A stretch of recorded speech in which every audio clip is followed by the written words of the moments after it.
Space is vast and mysterious. It's full of stars, planets, and galaxies. But it also holds secrets of celestial objects that never quite made it. This is the cosmic graveyard, a place where we find remnants of planets that never formed or were destroyed long ago. These remnants tell stories of cosmic events that shaped our solar system. Billions of years ago, our solar system was a chaotic place. Earth was young and still forming. Scientists believe a Mars-sized planet named Theia existed nearby. Theia's orbit became unstable, and it collided with Earth in a cataclysmic event. This collision was so powerful that it ejected a massive amount of debris into space. This debris eventually coalesced under its own gravity, forming our moon. Theia was destroyed, leaving behind a changed Earth with a new companion in the sky. Between Mars and Jupiter lies the asteroid belt, a region populated by millions of rocky bodies. These asteroids range in size from small pebbles to dwarf planets like Ceres. The asteroid belt is like a giant construction site where a planet never quite formed. One theory suggests that the gravitational pull of Jupiter, our solar system's largest planet, prevented the material in the asteroid belt from clumping together to form a planet.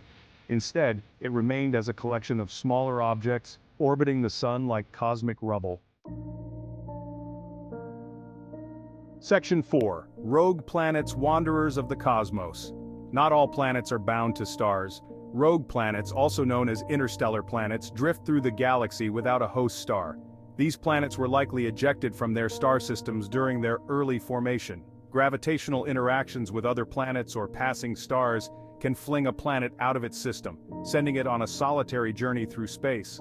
Rogue planets are difficult to detect because they emit very little light. However, astronomers have discovered several potential rogue planets using techniques that rely on their gravitational influence on background stars. Section 5. When planets collide. Planetary collisions are a reminder of the dynamic and sometimes violent nature of our universe. While collisions like the one between Earth and Theia are rare today, they were more common in the early solar system when planets were still forming and their orbits were less stable. Scientists study craters on planets and moons to learn about past collisions. These craters provide clues about the size and speed of impactors, as well as the composition of the objects involved. By studying these cosmic scars, we can piece together the history of our solar system and gain a deeper understanding of the forces that shaped it.